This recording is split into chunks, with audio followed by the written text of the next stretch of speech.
Have you ever had the situation where a client will show up, but you'll get kind of treatment plan resistance in the exam room?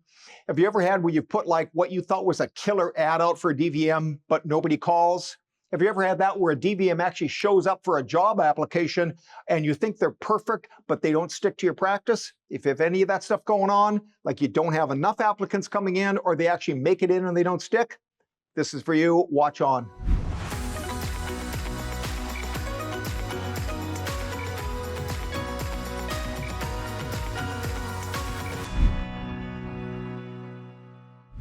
Hey, Dr. Joel Parker here with the Standing Ovation Practice series. This week we're talking in the PR and marketing series. I was in private practice for 17 years and another recent 20 years in private practice consulting with private practice owners just like yourselves or like you watching that want to get into private practice ownership. Today we're talking about PR, marketing, and sales and the relationship of what each one of those sub areas are to each other.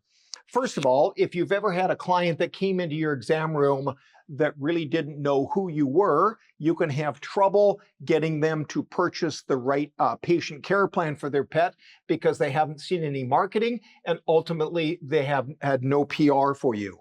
Okay, so if you want your exam room sales to go smoothly, you need to work on your marketing and importantly, you need to work on your PR, which is your public relations. Alternatively, if you're having trouble getting people coming and applying for jobs in your practice, whether that's associate doctors or LVTs or managers, your most likely is that your PR way back here is out. All right, so we're going to use this little sequence here to debug flows in your practice. Like, let's say you don't have enough new clients that the phone is ringing, then I would say that you've got a PR problem.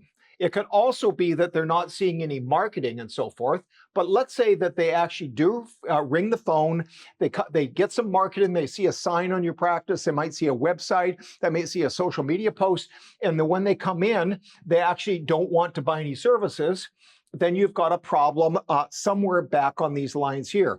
Ideally, you should put all of your efforts into PR and a little bit of effort into marketing and some into sales. And there's a bunch of good companies that can help you with PR and marketing. Walker Creative is one that I've been working with recently. Good company. Check them out on the web on that.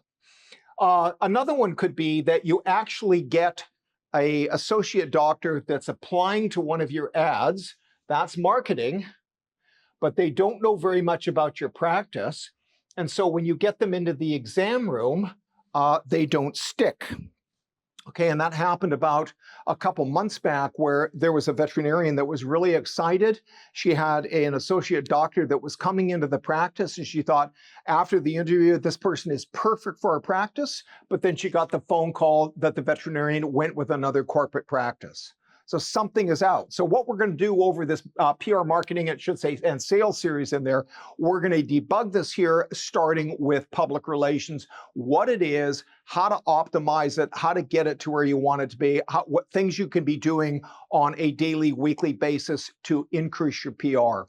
Okay, if you enjoy this content, make sure you click the like button, that little thumb down below. Make sure you subscribe and make sure you turn on your notifications. And importantly, tell your friends. Thanks for watching.